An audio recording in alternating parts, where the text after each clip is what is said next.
The small grey courtroom felt colder than usual that morning, as though the very walls sensed the tension in the air. Rain pelted the tall windows, drawing uneven trails down the glass and casting blurred shadows across the polished floor. People in the gallery shifted uncomfortably, whispering among themselves and glancing toward the front with uneasy anticipation. At the defense table sat Staff Sergeant Calvin Drake, a 39-year-old veteran who had served 2 combat tours in Afghanistan. His broad frame had diminished slightly with time, and his once sun-worn complexion had faded. A heavy leather brace supported his left leg, and a pair of crutches rested beside him. His face bore deep lines, the kind that spoke of hardships few could imagine, yet he sat upright and composed. He wore his formal military uniform, not new, but clearly maintained with respect. It was more than clothing. It was a statement about his identity and sacrifice, but Calvin wasn't in court for any violent offense, fraud, or theft. He wasn't a criminal. He was there for missing 2 municipal court hearings. The cause? A series of unpaid parking tickets, accumulated as he struggled to use a poorly designed public transit system that made life even harder for those with limited mobility. The legal system, like many others, had little concern for his limp. That much was evident. Judge Miriam Fallon presided over the case, a figure known for her firm, no-nonsense interpretation of the law. Her demeanor was cold and methodical. She was respected and feared for her efficiency and strict adherence to procedure. To her, a missed court date was not a debate, it was a violation. On the prosecution's side, Assistant City Attorney Ross Campbell sat with a bored expression.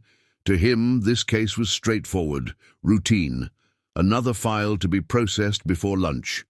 The courtroom clerk called for order, and Judge Fallon entered swiftly. Her robe moved like a shadow of authority behind her. She sat at the bench and scanned the schedule. "Staff Sergeant Calvin Drake," she called, her voice as sharp as the rain outside. "You are charged with contempt of court for failing to appear as ordered. How do you plead?" Calvin pushed himself up with effort, one hand gripping the table, the other balancing on his crutch. "Not guilty, Your Honor," he said evenly. Fallon frowned, flipping through the thin file. "Excuses have already been recorded. Contempt remains contempt. You were ordered to be here, you weren't." "I tried, ma'am," Calvin began, but she raised a hand to stop him. "We'll proceed to sentencing," she said coolly. "Your military record is acknowledged. Given that, I will consider leniency." A stir moved through the courtroom. She continued, "However, this court expects decorum. Before I sentence you, you will stand unaided, like every other citizen, and face this court appropriately." The atmosphere grew tense. Calvin didn't move. "You will stand," she repeated firmly, "or face additional contempt." Whispers filled the gallery. Even Campbell's smirk faded. Calvin locked eyes with the judge. His leg, shattered long ago by an IED, twitched beneath the table. His doctors had warned that standing without support could cause permanent harm. He could fall. He could worsen his injury. But still, he reached for the crutches, then paused. With grim resolve, he let them go. The room fell silent. He placed his right foot down. It held, barely. His left leg trembled under pressure. The brace creaked. His jaw clenched. Fingers quivered. For a few painful seconds he stood, unsteady, swaying. Then his leg buckled. Gasps echoed as he collapsed. His shoulder hit first, then his head thudded against the floor.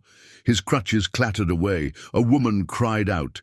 In the back, a veteran clenched his fists and began to rise. Even Campbell flinched, but the most powerful moment came next. Lying on the floor, Calvin tried to rise. His limbs shook. Breathing uneven, he pushed himself, teeth gritted, unwilling to surrender because he was a soldier, and soldiers rise. "Bailiff," Judge Fallon said, her voice strained. Assist the defendant. The bailiff, an older man with silver hair and deep-set eyes, knelt beside Calvin. "Easy now, son," he said gently. "I'm okay," Calvin whispered. "I can—" "No." A woman's voice cut through the chaos. A figure entered the courtroom. Natalie Drake, Calvin's younger sister. She wore blue scrubs and a hospital badge, her face streaked with tears.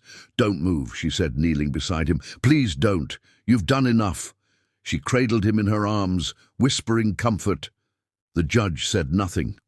Campbell looked away, and in that moment the courtroom saw not a defendant, not a failure, but a hero. A man who had given more than most and was still willing to give more.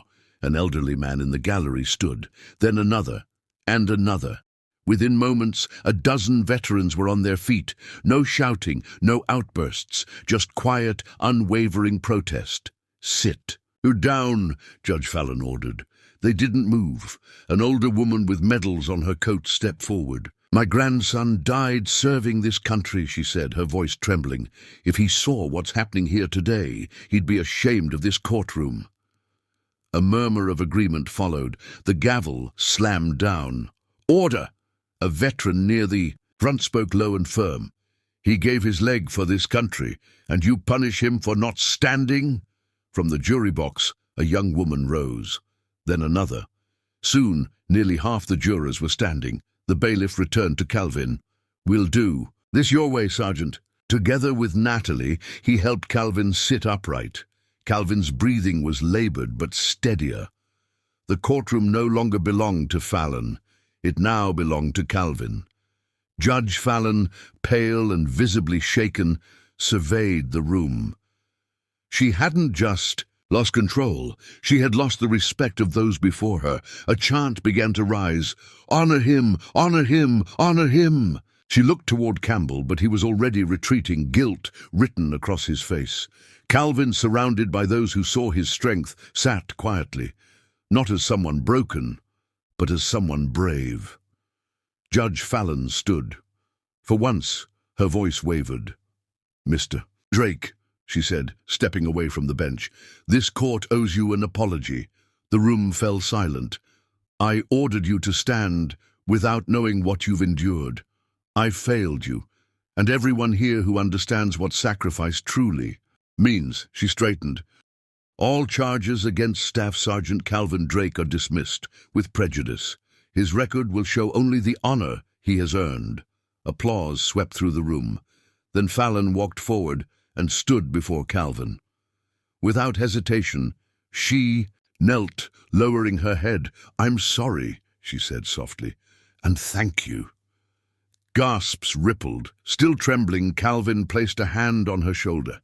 A simple, powerful gesture of forgiveness. Sunlight broke through the clouds. The storm had passed. Outside, the crowd had grown. Veterans in uniform, civilians waving flags and handmade signs, "Honor our heroes." Calvin Drake, true strength.